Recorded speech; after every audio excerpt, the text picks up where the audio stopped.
we'll guide you through how to fix DaVinci Resolve lag efficiently. If you find this helpful, consider subscribing and liking the video. First, open DaVinci Resolve on your desktop.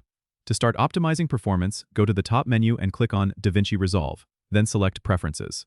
In the Preferences window, click on the Memory and GPU tab.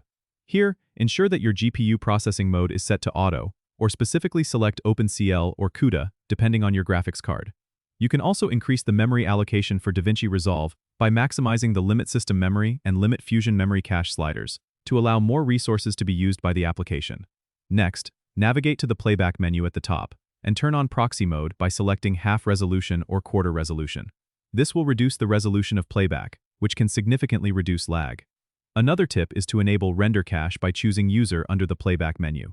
With Render Cache set to User, you can right-click on individual clips in your timeline and select Render Cache Color Output to pre-render complex effects.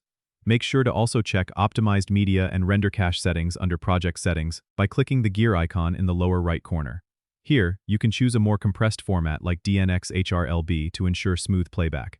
Finally, close any unnecessary applications running in the background to free up system resources. Don't forget to subscribe and comment if this helped you out.